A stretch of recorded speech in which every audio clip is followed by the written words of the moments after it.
참고 말씀을 화면에 띄울 텐데 몇 구절이 좀 누락된 게 있기 때문에 여러분들 성경을 좀 찾아 놓으셔야 돼요. 본문을 안 찾아 놓으신 분은 지금 누가복음을 찾아 놓으시고 이따 읽을 때 같이 읽었으면 좋겠습니다. 성탄은 약 2000년 전에 우리가 알고 있는 것처럼 정확히 12월 25일 날 태어나신 건 아니에요. 그냥 우리가 이날을 기념하는 것뿐이지 약 2000년 전에 예수님께서 베들레헴 말구유에 예수님께서 태어나신 것 다 아시잖아요. 그래서 우리는 성탄절로 지키고 있습니다. 그런데 이 성탄절도 중요하지만 이 성탄절이 지난 후에 또 다른 중요한 날이 있어요. 오늘 본문이 그 중요한 날을 기록한 날인데 성탄절 못지않게 중요한 날입니다. 그래서 우리는 오늘 이 본문을 통해서 이 중요한 날이 무엇인가 한번 살펴보려고 하는데, 이 날은 언제냐면 성탄이 지난 후 40일이 지난 날 다음에 일어난 일이에요. 그러니까 성탄 후 40일 뒤에 있었던 사건을 누가복음 2장에는 기록해 놨다라고 보시면 돼요. 자, 22절부터 본문 24절까지 한번 읽어보겠습니다. 시작. 모세의 법대로 이는 주의 율법에 쓴 바 첫해 처음 난 남자부터 주의 거룩한 자라라고 한 대로 아기를 주께 드리고, 또 주의 율법의 말씀대로 산비둘기 한 쌍이나 혹은 어린 집비둘기 둘로 제사하려 합니다. 이게 무슨 말이냐면 여기 보면 22절에 모세의 법대로 정결 예식의 날이 찼다 이렇게 표현되고 있거든요. 자, 무슨 말이냐면 예수님의 어머니 마리아가 예수님을 낳았어요. 그런데 예수님을 낳았지만 이게 아버지 요셉의 씨로 나온 것이 아니라 성령으로 잉태어 난 거잖아요. 그런데 일단은 어머니 마리아는 잉태를 했기 때문에 해산을 했단 말이에요. 자, 그런데 모세의 정결법이 있는데 그게 뭐냐면 여자가 아이를 낳으면 7일 동안은 부정한 거예요. 부정한 거예요. 그리고 7일 동안은 아무도 만질 수도 없고 근처에 갈 수도 없고 바깥에 나갈 수도 없고 예배당에 가서 예배할 수도 없어. 그런데 그것이 7일에 가장 부정하고요. 도합 33일 더하여 40일 동안은 이 여자는 바깥에 나갈 수가 없어요. 그리고 성전에서 예배할 수도 없어. 부정한 거야. 그리고 40일이 지난 후에 하나님께 정결 예식을 예배함으로 말미암아 깨끗해지는 거예요. 그게 40일이 지난 후에 성전에 올라갈 수 있는 거죠. 자, 이게 레위기의 율법이 있거든요. 한번 볼까요? 레위기 12장 1절부터 4절입니다. 시작. 여호와께서 모세에게 말씀하여 이르시되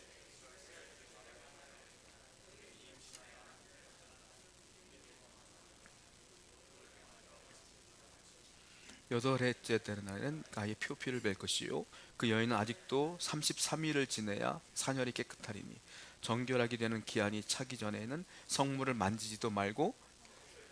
예, 레위기에 이렇게 써 있어요. 도합 7일 더하기 33이면 40일이기 때문에 40일 동안 이 여인은 부정한 거예요. 그러니까 마리아는 40일 동안 부정한 여인이 되어서 사람을 만날 수도 없고 성물을 만질 수도 없고 예배당에 가서 예배할 수도 없는 거예요. 그래서 40일이 지나면 정결 예식을 취해야 되는데 정결 예식을 어떻게 취하냐? 아까 본문 말씀 22절부터 24절을 보면은 이렇게 됐어요. 24절에 보면 자, 제물을 가져가야 되는데 산비둘기 한 쌍이나 혹은 어린 집비둘기 둘로 제사하려 함이었더라 이렇게 표현되어 있는데, 원래는 양 한 마리가 필요해요. 양 한 마리가 필요하고 그리고 비둘기 한 마리가 필요한 거예요. 양 한 마리하고 비둘기 한 마리로 제사를 지내면 정결 예식이 돼요. 또 하나는 양 한 마리하고 어린 반구라고 해서 집비둘기 새끼를 말이에요. 그거 한 마리를 가져가서 제사를 지내야 되는데 양이 비싸니까 가난한 사람들은 양을 드릴 수가 없어요. 그래서 어떻게 하냐면 양이 없는 사람은 비둘기를 한 마리를 더 플러스 해야 돼. 그러니까 비둘기 두 마리 아니면 어린 비둘기 새끼를 가져갈 거면 그 새끼를 또 하나 두 마리를 가져가는 거야. 가난한 사람들 위해서. 제일 가난한 사람은 그러니까 어린 비둘기 두 마리를 가져가는 게 제일 가난한 사람인데 마리아와 요셉은 부자가 아니었기 때문에 양을 못 가져가. 그래서 어떻게 하냐면 이 어린 방구 새끼 두 마리를 가지고 가서 하나님께 정결 예식을 지내는데 그것이 예수님이 태어나신 후 며칠 뒤? 40일 뒤였다 이 얘기예요. 40일 뒤에 정결 예식을 지내러 이제 마리아와 요셉과 예수님이 올라가는데 예수님도 같이 가. 왜냐하면 예수님 이 정결 예식뿐만이 아니라 또 다른 예식이 중요한 게 있어요. 그게 뭐냐 하면 예수님을 하나님께 바치는 행위, 다른 말로 말하면 초태생 희생제사라는 게 있어요. 그게 뭐냐면 내가 아이를 낳았어, 장남이야, 얘가 첫 번째 애야. 첫 번째 애는 무조건 하나님께 드려야 돼. 이게 이스라엘 율법이야. 왜냐? 우리가 민수기 강해를 했잖아요. 제가 민수기 강해 때 어떻게 했어요? 출애굽을 할 때 장자의 축복, 장자의 죽음이 있었어요. 열 번째 그 저주 가운데 그때 이스라엘 사람들과 이스라엘의 장자와 이스라엘의 가축들은 살았고 애굽에 있는 모든 가축들과 장자는 죽었죠. 기억나시죠? 그래서 하나님이 그러시는 거예요. 원래는 다 죽어야 돼, 장자는. 그런데 이스라엘 너희들 그 장자를 살려줬기 때문에 장자는 앞으로 누구 거? 하나님 거다 그랬어요. 그래서 너희 것이 되려면 대가를 치러라. 그것이 뭐냐? 은 5세겔을 하나님께 드려라. 애가 태어난 뒤에 이게 초태생 희생제사예요. 자, 민수기 말씀 볼게요. 민수기 18장 15절부터 16절이에요. 시작.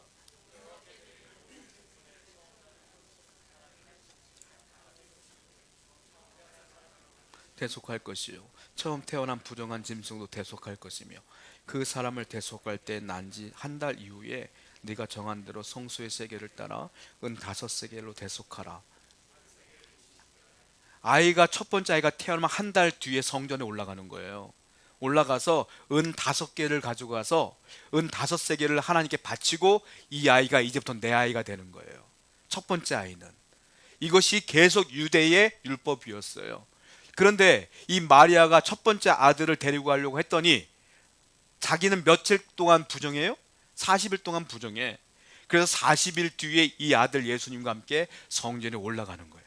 그래서 본인도 정결례식을 하고 예수님의 초태생 희생제사를 드리면서 이제 주님께 드립니다 라는 뜻으로 드리는 거예요. 오늘날 아이가 태어나면 집에서 있다가 이제 교회로 처음 나올 때가 있잖아요. 아이들 데리고 올 때. 저도 첫 아이가 태어나고 저는 목회자이다 보니까 좀 일찍 교회를 가서 제가 어저께 사모님한테 물어봤어.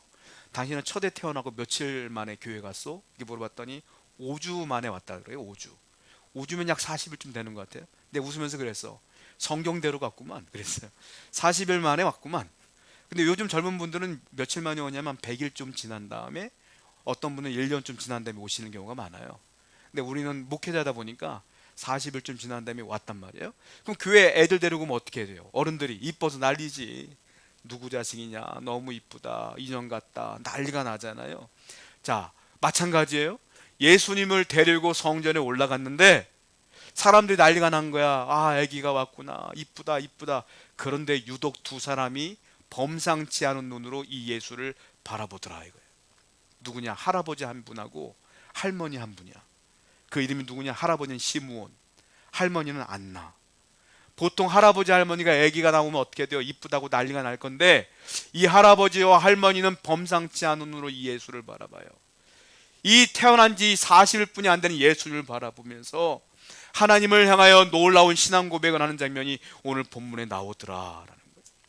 우리는 오늘 본문을 통해서 무엇을 깨달아야 되냐면 이 시므온과 안나가 이 아기 예수를 바라볼 때 어떠한 자세로 바라봤느냐, 그리고 어떠한 신앙 고백을 했느냐, 이것이 성탄을 맞이하는 우리 성도들이 맞이하는 자세가 되어야 된다라는 거죠. 자, 어떻게 이 두 분이 예수님을 바라봤느냐. 첫 번째 어떻게 바라봤느냐면 예수를 보는 순간 하나님의 구원 사역이 완성되었음을 깨달아요. 예수님 때문에. 예수님이 오신 것이 그냥 아기가 왔구나 이게 아니라 하나님의 완벽한 구원의 사역이 완성되었음을 깨달아. 성탄을 맞이하는 우리는 어떻게 해야 될까요? 오늘날 예수님 왔구나 즐겁고 놀고 이게 아니라 하나님의 구원 사역이 완성되는 날이구나, 이걸 기억하고 깨달아야 된다라는 거예요. 성경 볼까요? 본문 25절부터 33절입니다. 읽어봅니다. 시작. 예루살렘에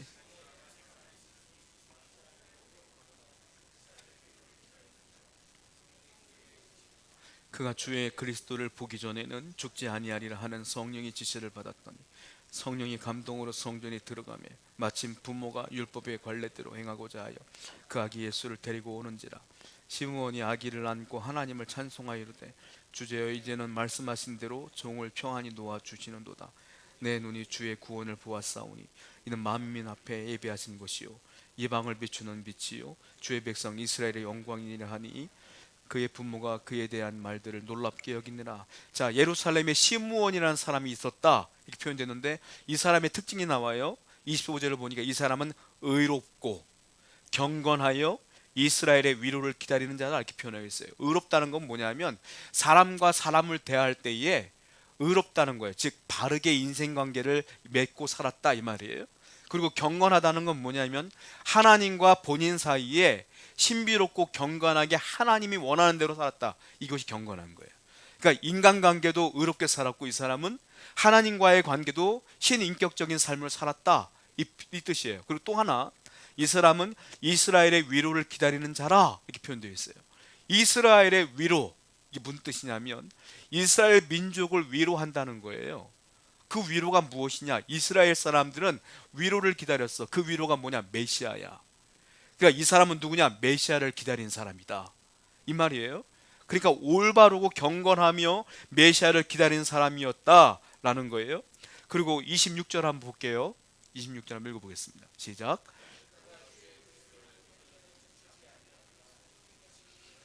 그는 살아생전에 의롭고 경건했기 때문에 기도하다가 성령의 음성을 들었어요. 성령께서 뭐라고 말했냐면 너는 반드시 메시아를 볼 것이니라. 메시아를 보고 난 다음에 죽을 거야 이렇게 했어. 그러니까 이 사람은 내가 메시아를 보지 않고서는 죽지 않을 거야 라는 확신이 있었던 거예요. 그러다가 아기 예수님이 40일 만에 올라왔는데 성령이 깨닫게 하시는 거예요. 예수를 보자마자 저가 메시아구나 라는 것을 이 시므온 할아버지가 알게 되는 장면이죠. 그리고 이분은 깨달은 거예요. 자, 29절을 보게 되면은 성경 29절 보세요. 29절에 뭐라고 써 있습니까? 읽어볼게요. 시작. 주제여 이제는 말씀하신 대로 종을 평안히 놓아주시노도다. 종을 평안히 놓아주시노도다 무슨 말이에요? 이제 내가 죽어도 여한이 없어 이 말이에요. 메시아를 보기 전엔 죽지 않는다고 했잖아요. 성령이 이제 내가 예수를 보니까 메시아야. 그러니까 내가 이제 죽는구나. 근데 내가 죽어도 여한 없다. 하나님 말씀대로 이제 내가 메시아를 봤구나 라는 거예요. 그리고 30절 말씀 볼까요? 30절 말씀 보겠습니다. 시작. 내 눈이 주의 구원을 보았사오니. 예수를 보자마자 아기를 보았사오니 이렇게 말하지 않아요. 뭐라고 말합니까? 내 눈이 주의 구원을 보았습니다. 이제 나는 죽어도 여한이 없습니다 라고 표현하는 거예요. 그리고 31절도 봐요. 시작. 이는 만민 앞에 예비하신 것이요. 이는 만민 앞에 예비하신 것입니다. 자, 이 할아버지의 소원이 뭐냐면 메시아를 보는 게 소원이야. 왜? 메시아를 봐야 내가 죽는 날이 오니까.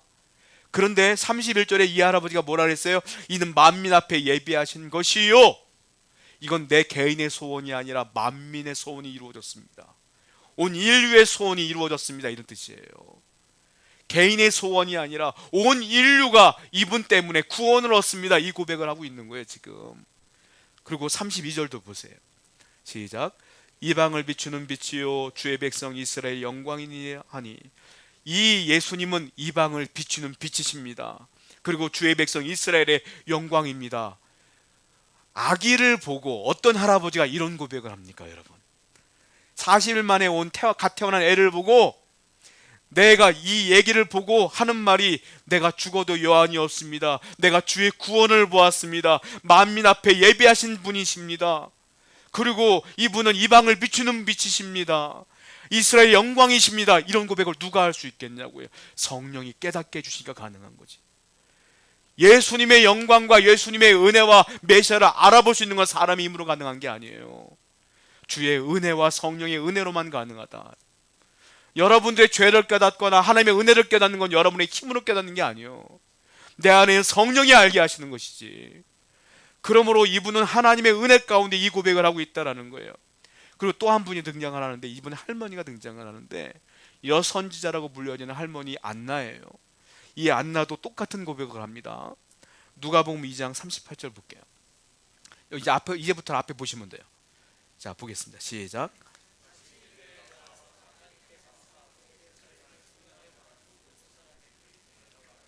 자, 안나가 예수를 보자마자 뭐라고 말하냐면 이분은 예루살렘의 속량을 바라는 모든 사람에게 그에게 대해 말하냐. 즉 이분은 우리의 속량을 위해 오셨다 이렇게 표현하고 있어요. 속량이 뭐예요? 죄의 대가를 지불하시는 분이다 이 말이에요. 우리의 죄를 구원하시는 분이 이분이다 라고 안나도 똑같은 고백을 한다. 아까 시므온이 예루살렘의 위로가 되는 분이다 라는 말과 속량이 되는 말과 똑같은 말이에요. 이분들은 동일하게 바라봤어요. 무엇입니까? 이 예수님 때문에 구원이 완성되는구나, 모든 인류가 구원받는구나. 여러분, 오늘날 성탄절이 되면, 크리스마스가 되면 많은 사람들은 호텔 예약하고 레스토랑 예약합니다. 제가 이제 우리 애들이 이제 졸업을 하게 되니까 식당을 예약하려고 알아봤더니요, 공고상에 떴더라고. 12월 24일, 25일 날은 가격이 이만큼이 뛰었어. 그걸 공고상에 올려놨어. 도대체 얼마나 많은 사람들이 밥 먹으러 오기를 일어나. 나는 그걸 보면서 기가 막히더라고요. 많은 사람들은 그런 거에 혈안이 되어 있어. 성도라면 그러면 안 되지. 성도라면 어떻게 해야 될까요? 시므온과 안나처럼 나의 구원이 이루어지는 날입니다. 주님이 오심으로 내 구원이 완성되는 날입니다. 얼마나 감사한 날입니까? 그리고 예배하러 나와야지. 그리고 주님께 감사하는 날이 되지 않겠습니까? 이것이 성도예요. 성도가 아닌 분들은 놀 생각부터 하지만, 여행 갈 생각부터 하지만, 성탄절을 맞이하는 성도는 주님의 사랑부터 생각해야 돼요. 주님의 구원을 기억하는 여러분 되기를 축원드립니다. 자, 그리고 두 번째로 우리가 생각해 봐야 될 게 있어요.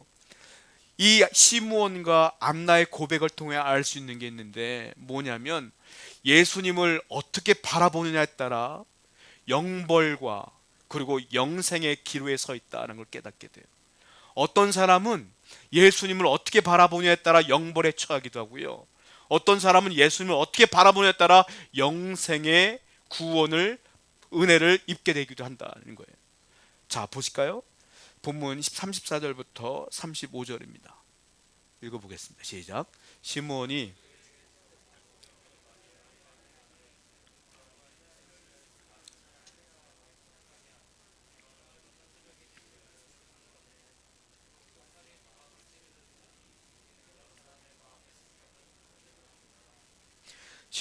아기 예수님을 안고 있는 마리아에게 충격적인 예언을 합니다. 예수님에 대한 예언을 마리아가 듣는 앞에서 충격적으로 하게 되는데, 뭐라고 말하냐면 어머니 마리아에게 이렇게 말해요. 보라, 이는 이스라엘 중 많은 사람을 패하거나 흥하게 하는 사람이다, 이분은.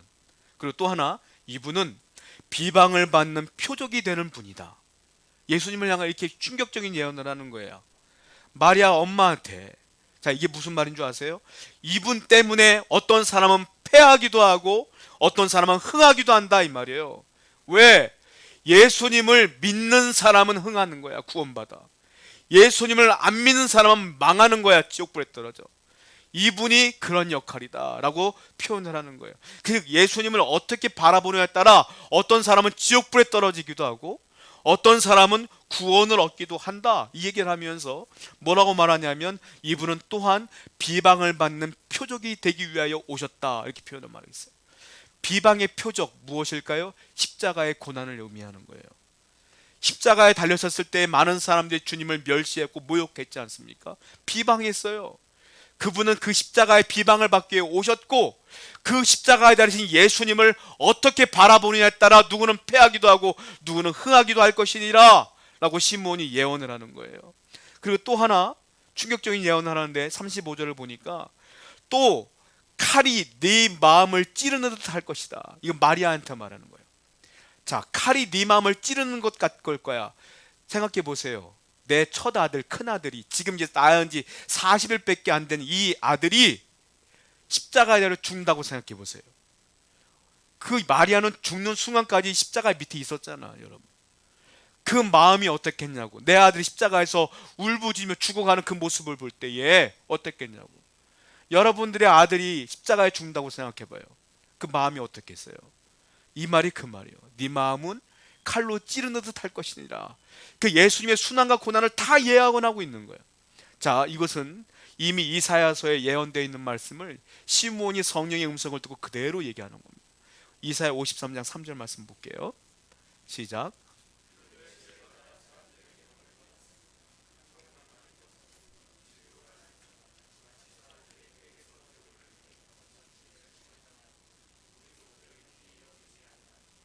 맞아요.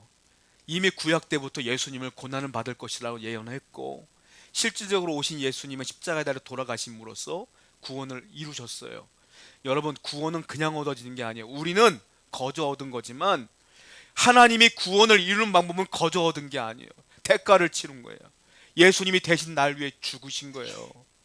여러분, 그 구원의 완성을 위하여 과정이 있는데 그 과정이 뭐냐? 비방과 순환과 핍박과 십자가라, 이 얘기를 하고 있는 것이다. 그런데요, 뭐라고 했어요? 아까 본문 말씀 끝에 보면은, 자 35절 보면 이런 말이 있어요. 네 칼이 네 마음을 찌른 듯 하리니 이는 여러 사람의 마음이 생각이 드러내려 함이니라. 무슨 말이에요? 예수님의 십자가를 보고 사람들의 본심이 드러난대요. 본심이. 실질적으로 그랬어. 예수님이 십자가를 못 박힐 때에 십자가 밑에 있었던 예수님의 제자는 어떻게 했어요? 울었어요. 나 때문에 돌아가시는구나. 얼마나 아프실까? 울었어. 그런데 군사들과 예수님을 십자가에 못 박이라고 했던 그 군중들은 어떻게 했어요? 쌤통이다 하고 웃었어. 예수님이 옷자락을 찢어가고 나눠 갖게 했어, 자기들끼리. 여러분, 똑같은 십자가인데 반응이 달라. 그게 뭐예요? 자기 속마음이 드러나는 거예요. 겉으로는 예수님이 살아계실 때는 믿는 척했던 사람들도 십자가 달리는 그 순간에 속마음이 드러나는 거예요. 성도도 마찬가지다라는 거예요. 성도도 결정적인 순간에 속마음이 드러난다. 예수님의 십자가의 은혜를 기억할 때에, 이 성탄의 은혜를 기억할 때 누구는 감사합니다. 나의 죄 때문에 오셨군요. 나의 죄 때문에 돌아가신 그 은혜에 너는 감사할 수밖에 없어요. 그리고 죄를 알면 죄를 깨닫고 회개할 수밖에 없죠. 그런데 이 안에 성령이 없는 사람들은 어떨까요? 교회는 나오지만 십자가에 달리신 예수님 신경 쓰시지 않아요. 성탄절 예배보다 더 중요한 거, 예배 끝난 뒤가 더 중요한 거지. 뭐 어디로 갈 것인가? 여러분, 이게 뭐예요? 예수님의 십자가 때문에 누구는 패하고 누구는 흥하는 겁니다. 이것이 결정적인 근거예요. 여러분의 속마음은 어떠세요? 오늘 우린 성탄절을 맞이하면서 세상 사람들과 같지 아니한 우리는 예수님의 사랑과 그 고난을 기억하는 날이 되어야 된다. 그 고난 때문에 내가 구원받았고 그 은혜 때문에 내가 여기 있는 것이기 때문에 성탄절은 먹고 마시는 날이 아니라 구원의 완성의 날이요, 그리고 고난의 날이기 때문에 그 은혜를 기억하는 여러분 되기를 축원드립니다. 세 번째, 성도는 어떤 자세를 취해야 되느냐? 본문 36절부터 38절이에요. 읽어보겠습니다. 시작.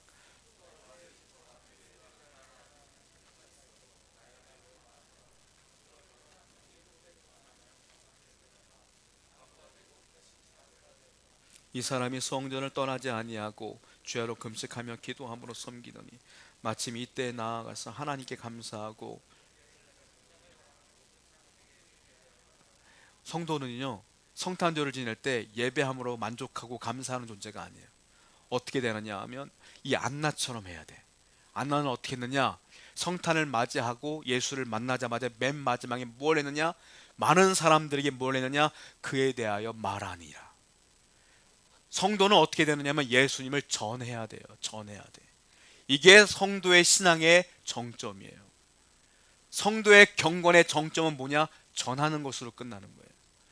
우리는 이 예수님을 전해야 될 사명이 있다라는 거예요. 이 안나는요, 성경을 보니까 성전을 떠나지 않았다 이렇게 표현되고 있어요. 성전에서 먹고 산 게 아니라 이분은요, 결혼하고 7년 동안 남편과 살아요.